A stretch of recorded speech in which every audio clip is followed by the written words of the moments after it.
Welcome to True Crime Garage. Wherever you are, whatever you're doing, thanks for listening. I'm your host, Nick, and with me, as always, is a man that knows all of Bill Belichick's personal New Year's resolutions.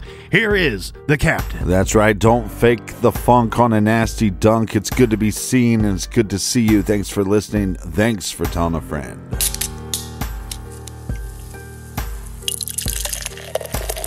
This week we are drinking 614 Lager by the good folks over at Wolf's Ridge Brewing. 614 is a Midwest light lager that's lightly dry hopped and has subtle melon and citrus notes. It's only 110 calories, so it goes great with my fake diet that I'm pretending to be on. And it's 4.2% ABV, garage grade, 3 3/4 bottle caps out of 5. And here's a big cheers to our garage friends that are likely pretending to be on diets as well. Big cheers to Nurse Chrissy at Johns Hopkins Bayview Hospital fighting the COVID. And a big cheers to Leslie in Dublin, Ohio. Next up, Captain, we have a shout to Trevor in Louisville, who says he loves the captain and appreciates my know-it-all attitude.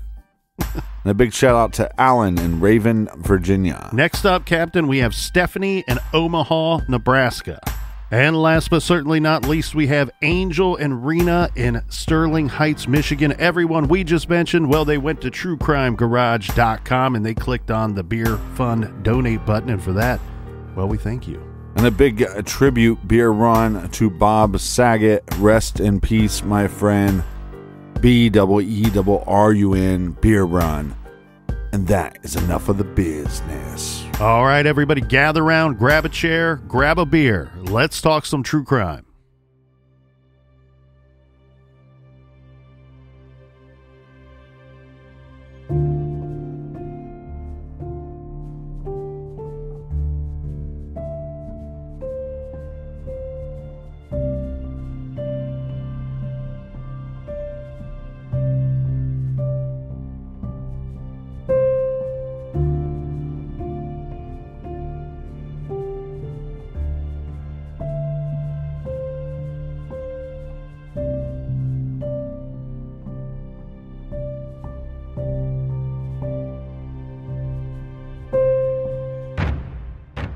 Beaufort, South Carolina. This is the Low Country, a generally rural coastal area with a rich history, with a down-home folksy population and a distinctly southern feel. At 6:36 p.m. on the evening of February 23rd, 2019, 6 privileged teenagers, 3 boys and 3 girls, set off from a riverfront property referred by the wealthy land-owning Murdaugh family as the Island, to head to an oyster bake. This was a multi-family gathering at the riverfront home of another family. The teenage crew, armed with a variety of six-packs, stepped onto the Murdaugh family's 17-foot Sea Hunt center console powerboat and motored over to the Island and docked at the Woods home, who were hosting the oyster bake. The teens partied there, and it appears they continued to drink at the gathering, although whether the adults provided the alcohol to them knowingly is up for debate. The 6 kids left by boat at 12:11 a.m. The boat had no running lights, so they will use flashlights to navigate their route along the waterway. At 1:13 a.m., surveillance footage captured the 6 walking down the well-lit, deserted New Day dock in downtown Beaufort to the Murdaugh family boat.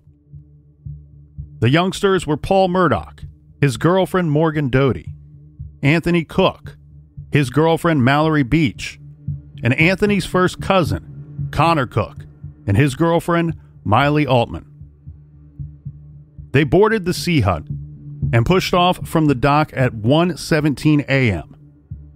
They had no idea what was about to happen. At 2:20 a.m., a frantic 911 call came into the Beaufort County Emergency Services. Connor Cook was the caller. What bridge is it? Paul, what bridge is this? Paul, what bridge? 911, where's your emergency? Hello? Police, fire, EMS. Hello? We're in a boat crash on Arthur Street. Whereabouts on Arthur Street? In Archer Street, the only bridge on Archer Creek. Archer Street? Archer's Creek. Archer's Creek. Archer's Creek. Is it? Okay. What's going on? It's by Paris Island. Right. What's going on? We're in a boat crash. You know what kind of a? A boat crash. A boat? Did you say a boat crash? A boat crash. Okay, so you're at the dock? Hello, are you at the dock? No, we just crashed in a boat. Okay, are you in the water or are you? We're in the boat. Okay. We have someone missing. Okay. Hang on 1 second, okay? Calling in reference to a boat crash. There's 6 people on board. They currently have 1 missing. All right, it's in Archer's Creek, which is right there off of Paris Island. There's a bridge on Paris Island. They're underneath it. They crashed into the bridge. Alpha 29, dispatch. 29. 10-4. I'll be en route to the Bell Bridge. Can you also notify Port Royal and let PMO know as well? Affirmative. We're making notification. Okay. Do you have a description of that person? It's 1 female. That's all the description I have of her right now. EMS 1 respond to an accident with injuries. 50 Marina Drive Boulevard on Paris Island. Repeating. It's going to be a change in that location. They're on Malecon Drive, down right before you get to the traffic circle. Copy. County's on scene, Port Royal's on scene. Evidently, the girl was sitting on her boyfriend's lap when they hit the bridge at a high rate of speed, and now she's missing. Which bridge did they hit? The one on the causeway? Stand by, sir. They hit the actual Paris Island Bridge, right? We don't know. They're not. They just keep telling us they hit the bridge. 310 got on scene. He said the fog is pretty thick. At first, he couldn't even find who they were. Find them. Yeah. Connor Cook, the caller, sounds pretty calm. But as it turns out, he was talking slow because he's talking with a broken jaw. The dispatcher tells officers that the boat hit the Archers Creek Bridge, leading to Paris Island at a high rate of speed. The missing girl was sitting on her boyfriend's lap when the boat hit the pilot. Some of the occupants were ejected into the water. As you heard, when the call was placed to 911, all of the occupants were accounted for, minus 1. 19-year-old Mallory Beach. After 30 minutes, the Beaufort County Sheriff's Department responded to the scene of the accident, along with EMS and the fire department. First responders arrived to find the wet kids freezing, huddled together, injured, and crying. All except for one, Paul Murdaugh, who stood in his boxer shorts, alone, making a phone call to his grandfather, Randolph Murdaugh.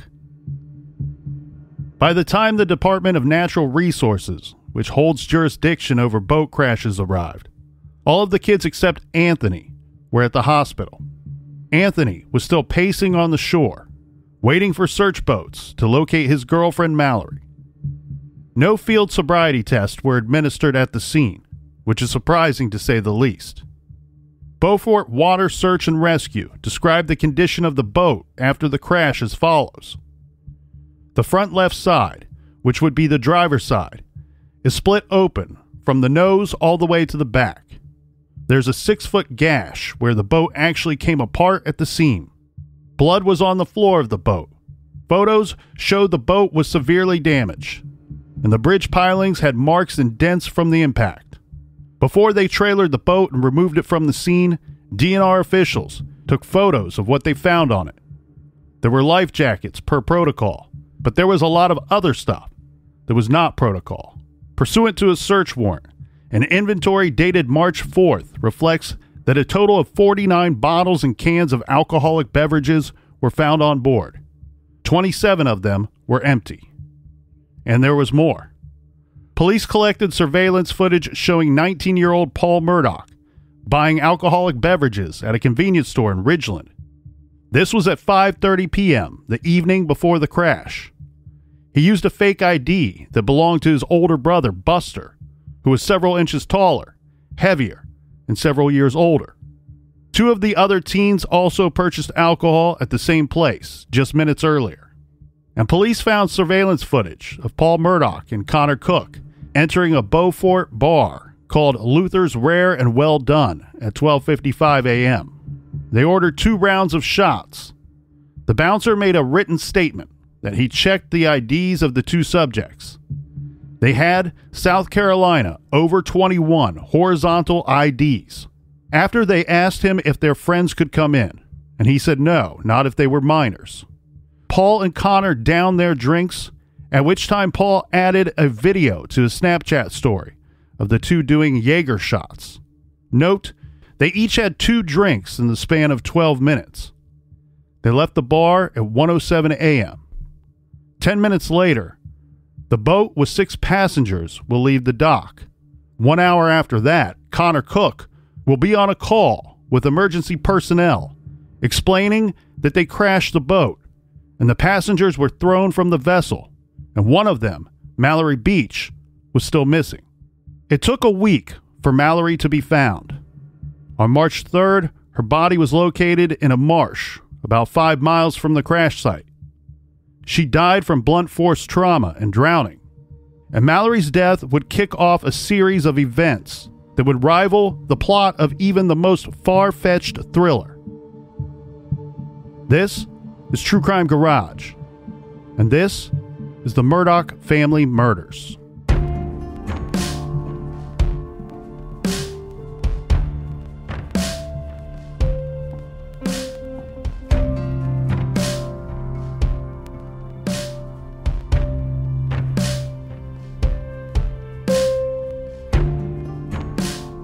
After the crash at Beaufort Memorial Hospital, the kids were all put in separate rooms and examined by nurses and doctors to assess their injuries.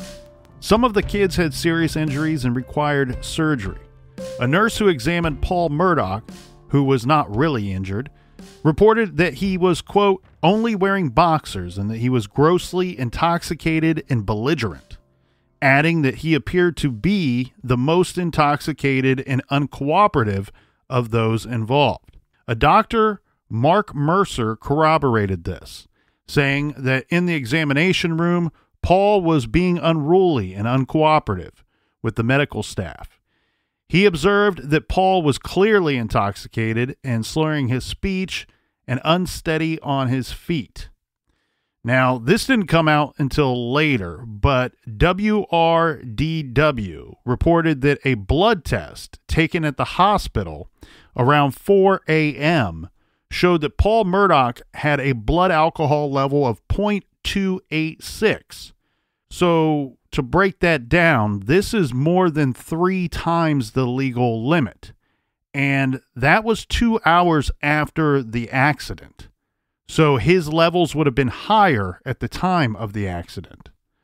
This alcohol test was not administered at the request of law enforcement, which I think it's important to point this out here, Captain. This test was not administered at the request of law enforcement. This was conducted by the hospital staff at their choosing because Paul was acting so aggressive and strange at the hospital and to the staff.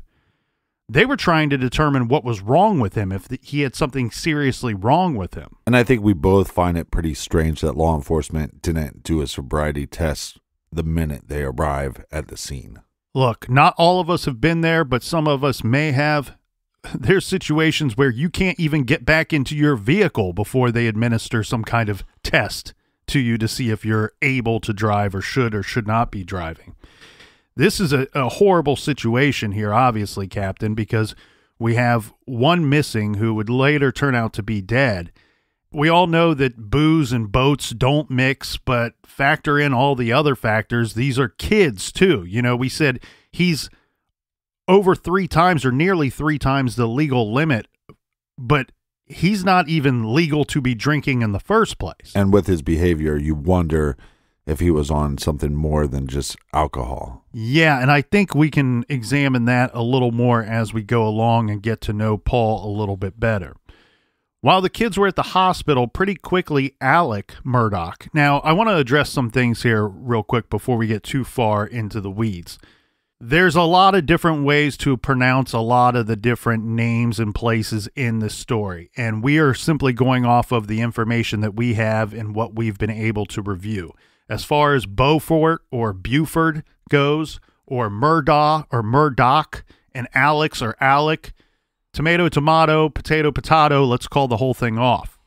The important thing here, Captain, is that while we're at the hospital, we have Paul's father, Alec Murdaugh.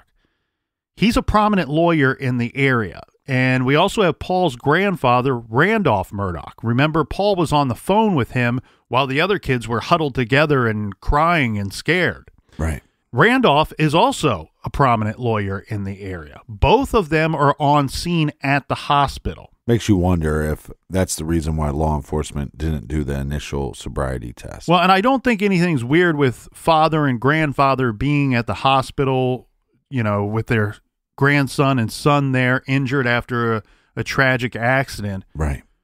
That's normal. But when your kid's in the hospital, you rush over there to make sure that he's okay. That's totally understandable. That does not appear to me to be what Paul and Randolph were doing at the hospital. They were conducting their own sort of business, their own sort of funny business while they were there. Right. As it has been alleged in court filings and backed up by witness statements, Alec and Randolph started trying to keep all of the kids from talking to the police. More specifically, they were trying to stop the kids from telling the police who was driving the boat, which would be very important in this situation. And even worse, it seems like they tried to imply that maybe one of the other kids, Connor, was the actual driver of the boat at the time of the accident. This, of course, is extremely shady, but some of the kids were telling the nurses and officers that Paul was drunk and he was driving the boat like a maniac with no lights on, and he drove right into the bridge. Paul denies driving the boat, and Alec Murdaugh exerted his influence to somehow delay and confuse things so that the police reports basically said, "We're not sure who was driving the boat. We need to investigate this further." Well, obviously, you shouldn't be operating anything when you're that intoxicated. But on top of that, like you said, they couldn't even see anything because of the fog. So they're using flashlights. And this Yahoo seems that he decided to drive recklessly and try to show off for his friends. Well, and it's illegal to be driving a boat at night with no running lights as well. Yeah, so good point. There's just all kinds of laws being broken here by these 19-year-olds. We said teenagers. One of them was 20 at the time. But, yeah, just underage and poor decision-making. And I'll take that a step further, and I think we're going to see this poor behavior from one Paul Murdaugh. One of their friends is now dead because of this. That makes you a murderer. It seems like, Captain, that Alec was successful in getting the other parents to agree to stop their kids from talking, probably by telling them that they should consult an attorney before speaking with law enforcement. But the result was to protect his own kid, Paul Murdaugh, from liability. Yeah, this is pathetic. Right. He's going to present this as, it's in your son or daughter's best interest to not talk to the police until you have a chance to lawyer up. But in reality, what he's doing is protecting his own son, not everybody. Police obtained search warrants for Mallory Beach's Apple Watch and iPhone and the boat's Garmin. But for some reason, they did not seize Paul's phone or search it as far as I was able to tell. They also reportedly did not take Paul's wallet, which contained the ID that he used to purchase the alcohol. Right, the fake ID. They also obtained a search warrant for the boat's storage compartments and containers for any evidence of illegal underage possession of alcohol, which we detailed. The warrant states, pursuant to the ongoing boating accident investigation, it has been determined that parties on board and involved were underage and had been in possession of and consuming alcohol in violation with South Carolina law. Further, based on witness statements, it is believed that the vessel had been operating in a reckless or careless manner, and that evidence of such operation and the identity of the operator may be found on or in the vessel. Basically, they want to search the boat to try to confirm who was driving at the time of the accident and what the whole situation was that led up to this accident. The police are saying they are looking for evidence of who was driving. One of the search affidavits says boat occupants were unable or refused to identify who was operating the boat. This might be in their legal document. However, to me, Captain, it appears to simply not be true. This is an untrue statement in their document. Because we know that Miley told a nurse, again, she was one of the people on the boat, tells a nurse and a police officer that Paul was the one driving the boat and that he was drunk and speeding, and the crash was a direct result of his actions.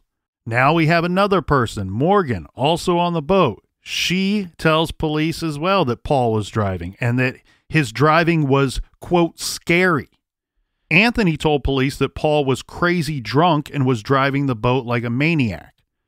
But the police hemmed and hawed and danced around pinning it on Paul until finally they had no choice.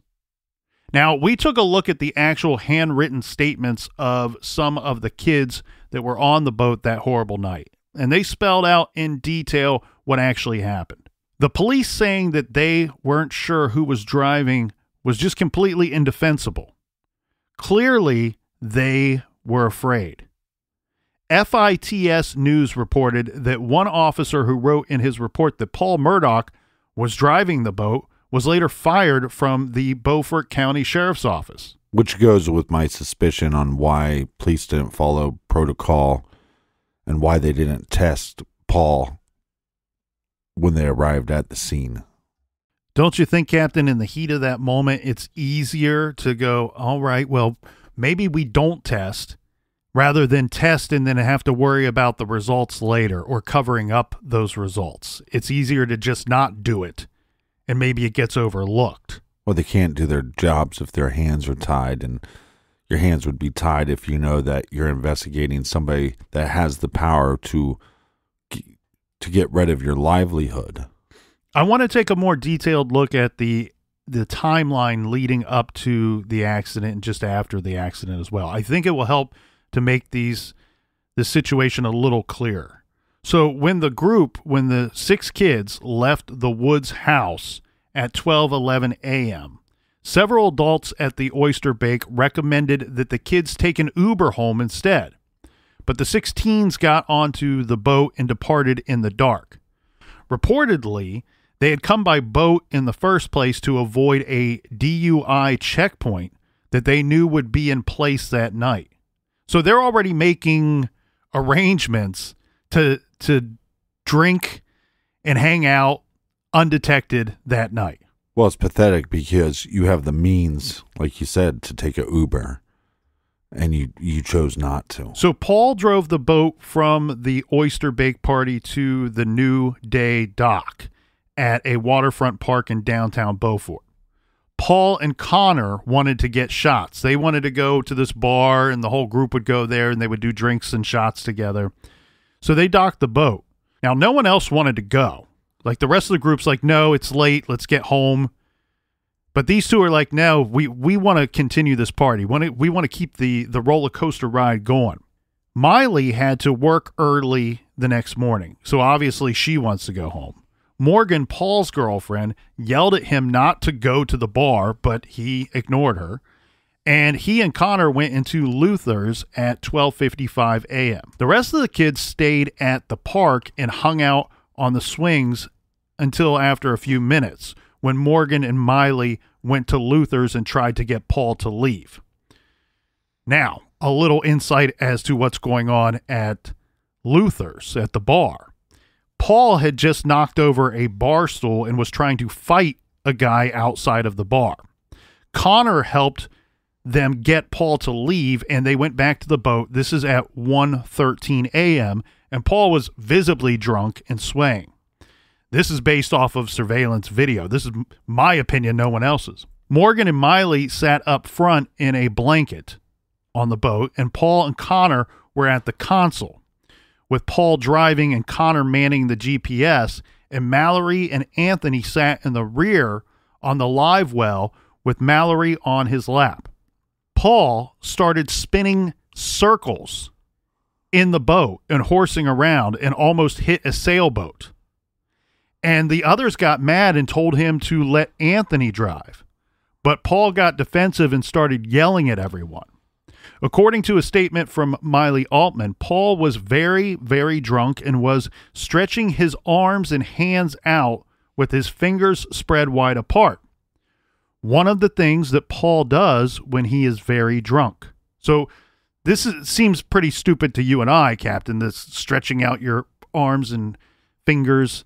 Right. But this is something that his inner circle, his group of friends knows. When this dude gets drunk, this is something that he typically does. This Paul character seems like a spoiled rich brat. According to Anthony's statement. And too bad he didn't get punched in the face that night. Right. Well, according to Anthony's statement, Paul had hit, quote, that drunk stage, where Paul will start stretching his arms and his hands out and widening his fingers out as wide as he can. This is weird, right? But it gets crazier. Anthony and the others told police that Timmy was out that night. Well, who the heck is Timmy? Timmy was the alter ego of Paul Murdaugh. This is what his friends call him when he gets to a certain level of drunkenness and he gets mean and very toxic. Timmy stretches out his arms and hands, and his eyes get as big and round as $50, and he doesn't blink. Now, the nickname Timmy had been initiated one night at the Murdaugh family home in Moseley when Paul was about 16 and he got super drunk and turned into a different person. And they said that once he reached this level, reached the Timmy level, that Paul loved to tear stuff up. He got very destructive, angry. At this point, his friends knew that it was time to leave. So they're on the boat. They're getting ready to leave. He's turning into Timmy, and his friends are telling him, look, you can't be driving the boat. Let one of us drive. And instead, he's reacting even crazier. Like, oh, I can't drive. This is my boat. And he's spinning it in circles, basically doing donuts, to the point where he almost hits a sailboat before they even take off out into the waters. Well, Paul is turning into this alter ego, this angry drunk, and you just wish that one of these people would have stepped up and stopped all this, and maybe their friend would still be alive.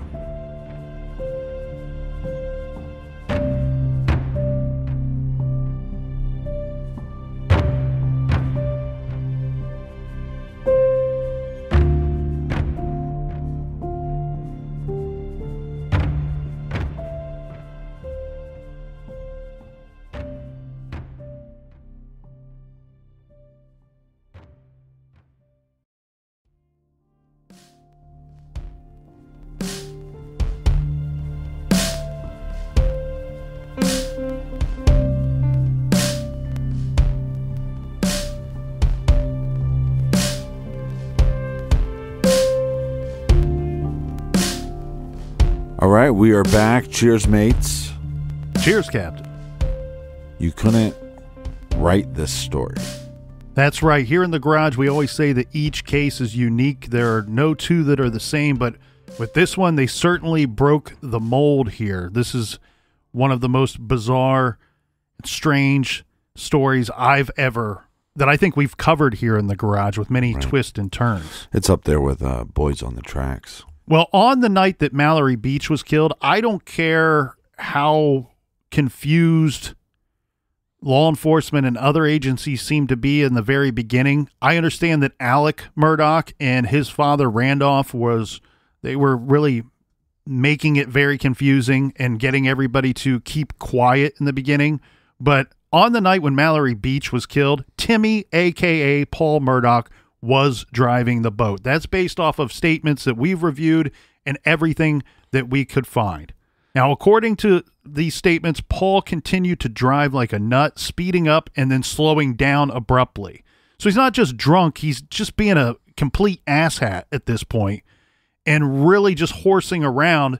And you can't be doing that when you're out in the water, in a boat, in the dark, in the fog, no running lights, and you got other people on your boat as well. At one point, he's driving so dramatically and acting so dramatic that Anthony and Mallory were thrown onto the bottom of the boat. And Anthony demanded that Paul either let him drive or let him and Mallory get out of the boat and leave. They'll figure out how they're going to get home. But Paul says no, and he continues to drive the boat erratically. Archer's Creek is a narrow, tidal waterway, and it was pitch black outside. So this, of course, is particularly dangerous. And, of course, no one is wearing a life jacket.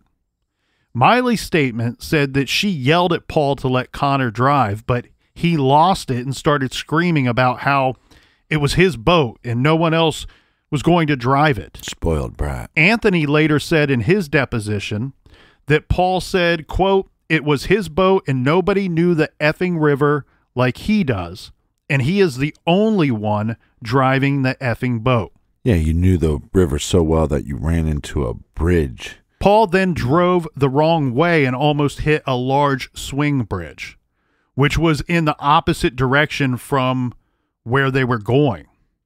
So he's completely off the rails by this point. So Connor grabbed the wheel at this point and averted the crash. If it wasn't for Connor stepping in here, they would have already wrecked the boat. Paul then took off all of his clothes except his boxers. Now keep in mind, it's like 40 to maybe 45 degrees out there that night. Shrinkage.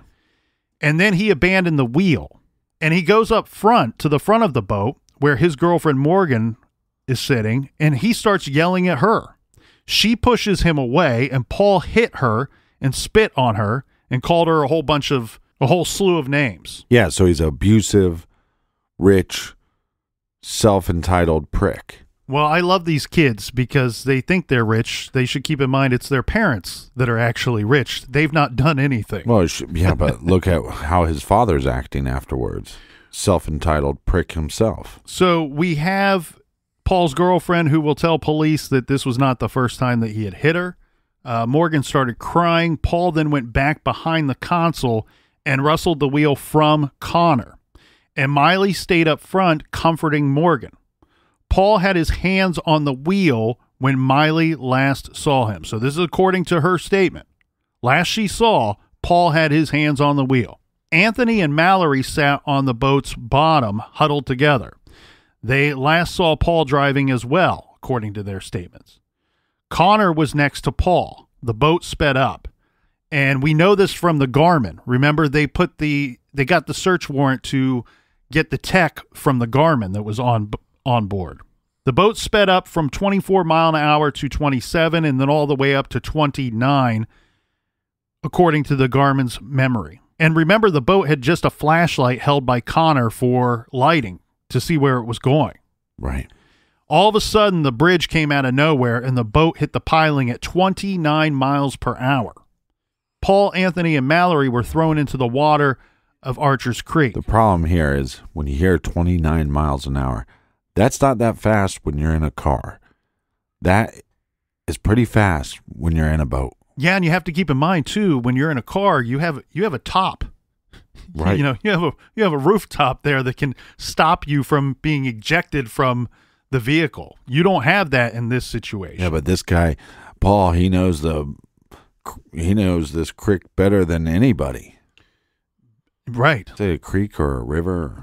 It's a creek. It seems like the worst episode of Dawson's Creek ever. Miley and Morgan and Connor were thrown to the floor of the boat. The boat came to a stop on the shore. Paul and Anthony were able to fight the current and swim to shore, but Mallory was nowhere to be seen. Miley and Morgan started screaming for their friend. Connor called 911, and Paul called his grandfather on Miley's phone. On the shore, Anthony screamed at Paul that this was all his fault, and Paul yelled at him to shut up and stop talking. So it seems like he goes into Murdaugh mode. Just everybody shut up, don't say a word. This is what happened next, and this is according to People magazine. And I will censor myself here as I go through this, Captain, because it's a little much. Quote, early this summer, raw police car dash cam footage from February 24th, 2019 crash scene was released by the Beaufort County Sheriff's Office and obtained by FITS News. On the recordings, Beach's boyfriend, Anthony Cook, is sitting in the police car when Paul walks by. Anthony can be heard yelling at Paul and tells police Paul was out of control that night. None of them wanted to go to the bar, and Paul was driving the boat when it crashed, and Beach was thrown into the swirling current. He says, quote, that mother effer needs to rot in effing prison, end quote. Yeah, Paul, or a.k.a. Timmy, shit princess, dingle donkey, son of a motherless goat. Well, Anthony's not done voicing his opinions here about Paul. He says, quote, he ain't going to get into no effing trouble. And Paul allegedly smiles at Anthony at this point. And Anthony erupts screaming, quote, you effing smiling like it's effing funny. My effing girlfriend is gone. And at this point, he obviously doesn't know that she's dead. No, but it's been quite some time and they've not been able to find her. In the ambulance, Paul was belligerent and hostile and had to be strapped down by the EMTs and watched by an officer. Police on the scene noted that he was visibly intoxicated. See, this is where you shake your head and go, what the hell? Like, okay, yeah. The law enforcement and the emergency personnel, they are alerted pretty quickly that Paul Murdaugh, he's a person of some kind of power and influence here. Yeah. And we also have police stating that very early on, once they arrive at the scene, that this dude is visibly intoxicated, yet nobody's going to test anybody to see how intoxicated these kids are. Well, they should have tased him right in the butthole. But as frustrated as I want to be with the cops, the problem is the whole department. Because you notice when he shows up and he acts like a freaking moron and enraged, basically a psychopath is what he's acting like. The nurses don't hesitate. The staff at the hospital does not hesitate to test him because they're in an establishment that at least protecting their jobs. It seems to me that these police officers showed up, and because of their department and whatever connections they have to this rich entitled brat and his father, it seems like their department wasn't protecting them because, like you said, one of the cops was fired. Yeah, and when Paul was asked who was driving, this again on the scene, when Paul was asked who was driving, he says, why do you need to know who was driving? That isn't going to help find Mallory. Now, at the hospital, Paul's father, Alec, and grandfather, Randolph Murdaugh, by the way, the former solicitor, and we'll get into that here in a little bit, barged in and prevented Paul from giving any statements to police. Morgan's statement specifically says that when she got out of surgery, Alec Murdaugh tried to enter her room multiple times, but the nurse would not allow him in. In the hallway, he kept saying that he needed to tell Morgan what to say.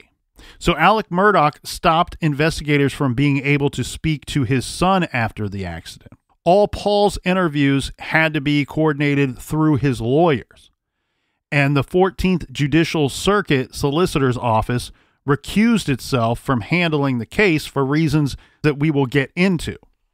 So the Murdaughs managed to control the narrative to a certain extent, muddy the waters of the investigation, provide confusing information, and slow the prosecution of one of their own, Paul Murdaugh. Well, obviously, it seems the way law enforcement is acting or reacting to Paul, that his family has some kind of power. But obviously we don't understand that being outsiders. So what is their family background? Right. Who are the Murdaughs and why do they have so much power? That's the first thing that you want to know when you see this situation.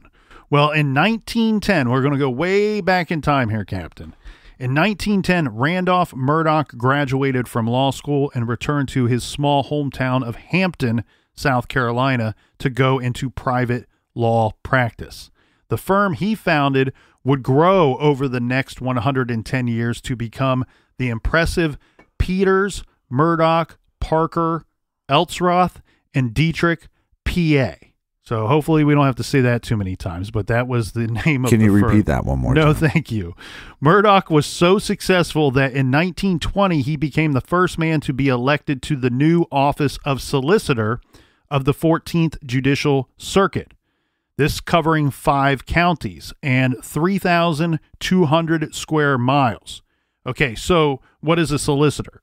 The solicitor title is equivalent to a district attorney or a prosecutor in other jurisdictions. But, and this is a big but unlike in other jurisdictions, the chief prosecutor also maintained his private practice, staying with his private law firm and representing private clients at the same time as being the prosecutor, basically, of this jurisdiction. Yeah, it seems like a conflict of interest. You think? The law firm went on to become one of the largest personal and vehicular injury firms in South Carolina. So not just in this little area, in the state. So he's an ambulance chaser. Well, but he's kind of able to work both sides of the fence there, right? Yeah. According to the firm's website, they have won millions and millions of dollars in settlements and jury awarded damages for their clients. This is because they made abundant use of an unusual law in effect in South Carolina that permits personal injury plaintiffs who are South Carolina residents to file a suit in any county in which an out-of-state company owns property and or conducts business, regardless where the accident took place. Right. So, for example, if someone lived in Hilton Head and got into a fatal accident in New Jersey and wanted to sue Firestone Tires, they could, because those tires are sold in South Carolina. Right. It's a legal concept called forum shopping, and the state courts were known to be very friendly to civil plaintiffs. So his law firm was so successful at suing the railroad company, this is CSX, that their building was known as, quote, the house that CSX built. Now, I might just be a dumb guy in the garage, but this seems a little shady. Well, this firm has represented pretty much everyone in the area. They were the go-to firm, and they were keeping up to 50% of the settlement funds. Because when you signed on with them as a client, there's a certain expectation here that you're not going to get with other firms. You're basically signing up and almost guaranteeing yourself that you're going to either A, win your lawsuit, or B, this firm will get them to settle out of court. You're going to get a bunch of money, and therefore they can keep a higher percentage of it because their success rate is so good. We don't get paid unless you get paid. I don't think we get paid at all. Randolph Sr. was a powerful and successful man working both sides of the courtroom, basically, lining his and his family's pockets and building up a power base at the solicitor's office. Ironically, Randolph Sr. was killed in a train accident in 1940. Remember, after they sued the train place, all that stuff. That seems a little suspicious. His son, Randolph Buster Murdaugh Jr., took over his father's private practice and public office upon his death and served as the 14th Circuit solicitor from 1940 until 1986, a 46-year term that is believed to be the longest term in any solicitor in U.S. history, according to Bluffton Today. The situation was a classic example of nepotism, with Randolph III holding the title of assistant solicitor under his dad, Buster, and then taking over the solicitor role in 1986. Randolph III, his son is Alec Murdaugh, who carried on the tradition by working in the solicitor's office under his dad and continuing as a volunteer prosecutor there until September of 2021, after the Murdaughs holding both private and public position came to an official end. Right. So at that time, Captain, after Randolph III retired or went into 100% private practice in 2006, basically we have an 86-year streak in which a Murdaugh held the title of solicitor in this area. Well, like I said, it's a conflict of interest, but it's a way also to build generational wealth. So now, his son now has a leg up on the rest of the world because his father's going to be, he's going to be inheriting money from his father. He's going to be inheriting power from his father. So for 86 straight years, Murdaugh held the title of solicitor in this area. As you pointed out, a huge, outrageous conflict of interest. But this whole time, they're still practicing law on the private level as well. Right. Now, after the last Murdaugh, this Randall III, officially retired from the solicitor's office in 2006, Duffy Stone, a Murdaugh ally and tight friend, was elected. So even though they're out at this point, their tentacles are still way involved and stretching throughout this area and everything as far as the law goes. And the Murdaughs continue to prosecute in Hampton County for the solicitor's office as sort of a contract prosecutor. So this means that the Murdaughs were still cloaked in the mantle of the legal powers that be in this area. Right. Even though they were not elected and they had multiple conflicts of interest. Now, we need to tell the story of our Murdaugh family of four. Alec, the successful father, his wife Maggie, and their two sons, Buster and Paul Murdaugh. Maggie Kennedy Brandstetter was a sorority girl at the University of South Carolina when she met Alec Murdaugh, who was 1 year ahead of her at school. They were really perfect for each other. That's what everybody says. I mean, they were rich, they were entitled, and they both were destined for success. The couple married in 1993 and owned 4 properties together, including the Mosley property, their hunting lodge, which Maggie preferred, their Edisto beach home, their home in downtown Hampton, and the island, which we heard about in the intro. Buster, a.k.a. Richard Alec Murdaugh Jr., born 1996, and then we have Paul, who was born in 1999. Those are the 4 that make up the Murdaugh family of 4 that we'll be talking about the most during these episodes. Now, per the Wall Street Journal, the boys were redheads and outdoorsmen. They hunted, played pool, rode go-karts, frequently at Mosley. It's described by the Wall Street Journal as a 1,700-acre hunting property that the family owned and called their retreat.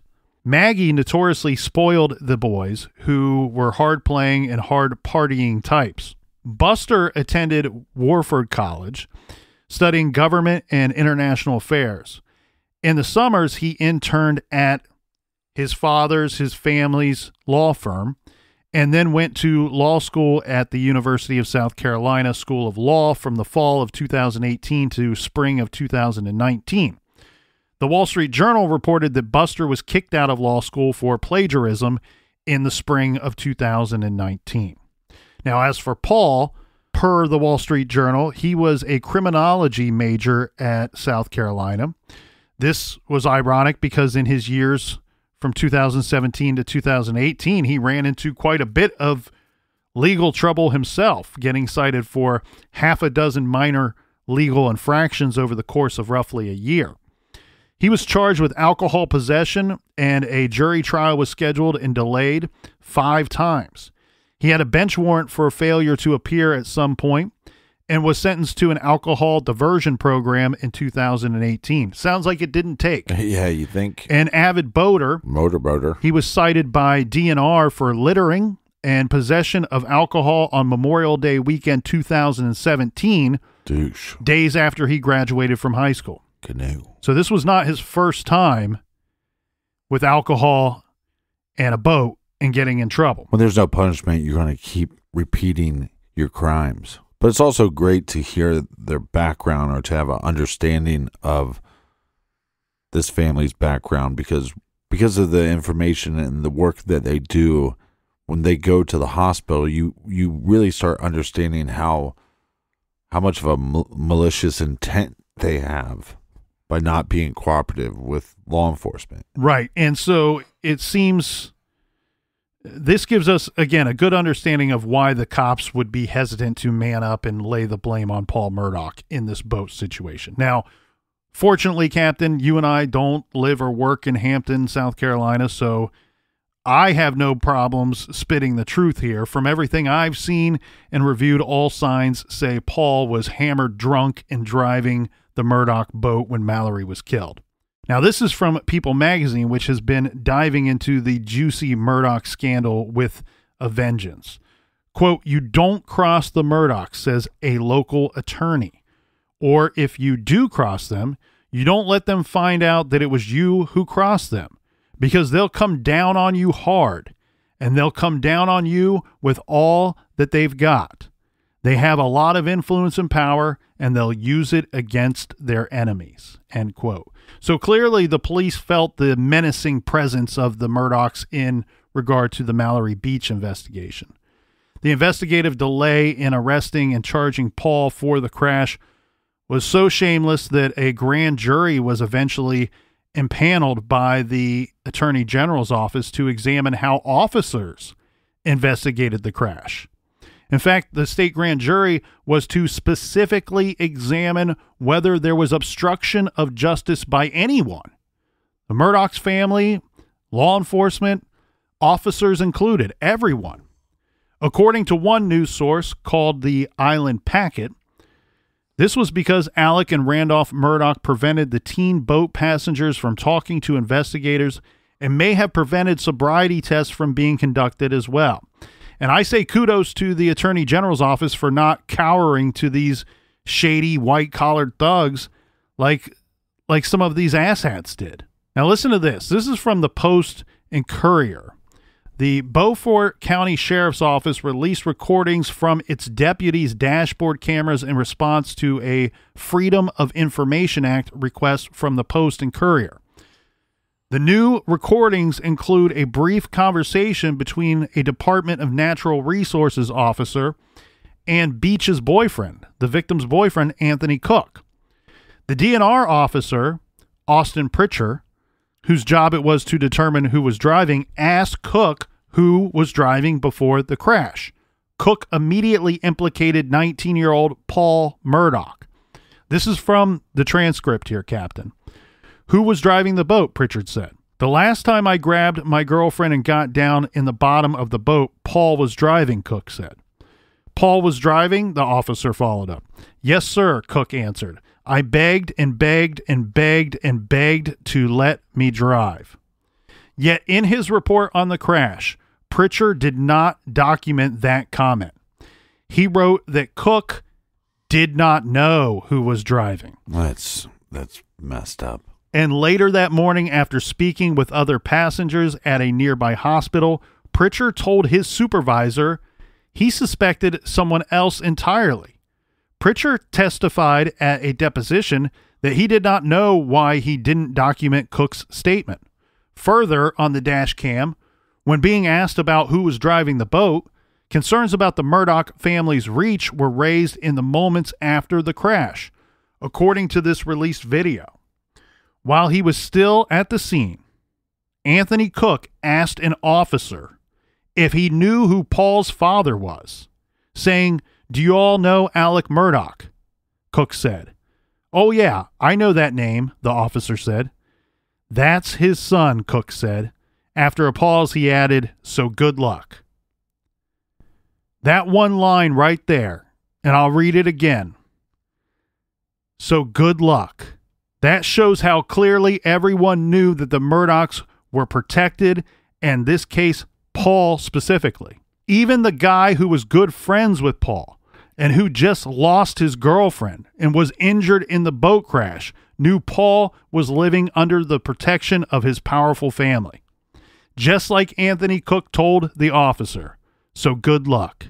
The recordings also captured Paul talking to a Beaufort deputy named Jack Keener, who opted not to collect as evidence Paul's cell phone.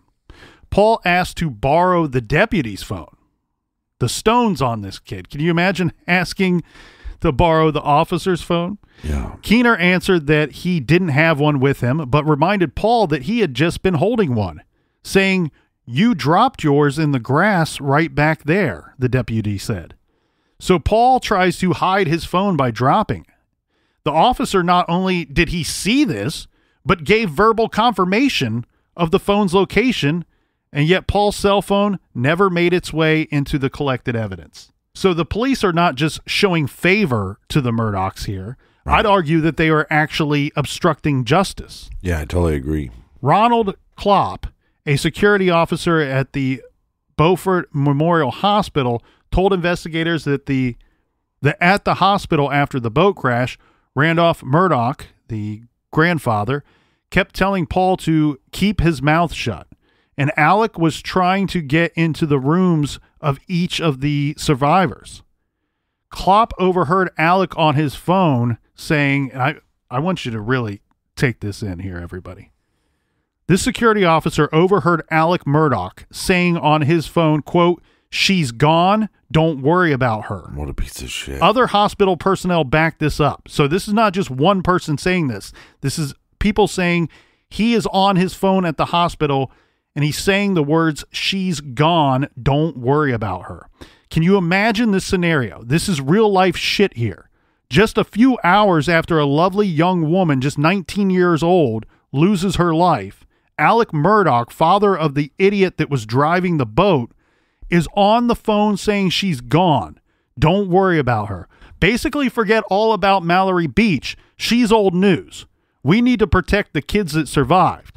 I'm telling you, Captain, this Alec Murdaugh, I think they removed his soul to make more room for stomach. Well, he's a real pile of shit, but the level of piles of shit in this case already, and like you said, Mallory Beach. She's the one that was missing. At this point, they don't know what happened to her, but your son was driving like an animal, acting immature and reckless, and she's missing from a boat. This is the pile of shit that you raised, and then you're going to go no wonder he acts like a pile of shit, because now you're acting like a pile of shit. It's almost like everybody immediately showed up on the scene. They protected themselves. They didn't care about Mallory Beach. They didn't care what happened to her. And it's like they just wanted this all to go away and to save themselves. This is a horrible act by so many people involved. Law enforcement, the families, Paul, his grandfather, his father. Right. The only people acting as they should are the other passengers that were on that boat and their families and the hospital staff. But people aren't even taking their words serious or writing them down. And you know what I think we have here too, Captain, is a situation that was made a little easy for some of the law enforcement agencies involved here in the Murdaugh land. They're basically a good old boy network, and what they're able to do here is basically passing the buck as to who screwed up, right? It's not necessarily, hey, you can look at me and I did it wrong, or our agency did it wrong. What you have here is you have the Beaufort County Sheriff's Office pointing out that the boat crash was the DNR's jurisdiction. Then you have DNR, the agency whose officers were non-committal about who was driving, but thank God there's only so long that the Murdaughs could protect Paul. Because on April 18, 2019, Mallory Beach's birthday, Paul was indicted for his role in Mallory's death. He was charged with 3 felonies, boating under the influence causing death, and 2 charges of boating under the influence causing great bodily injury. The solicitor's office recused itself because of all their connections with the Murdaughs. So the South Carolina Attorney General prosecuted the case instead. But it took nearly 2 months after the crash for Paul to even be charged. That's ridiculous. This is a quote from Bluffton Today. Murdaugh was never handcuffed, never entered into jail. His booking photograph was taken in a courthouse hallway in his own clothes. A judge denied a prosecutor's request to make him wear an alcohol monitor. And Murdaugh was allowed to travel freely about the state while awaiting a trial date that never came.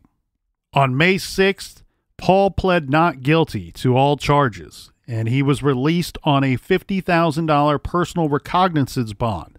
His family posted bail, and he went back to his privileged life.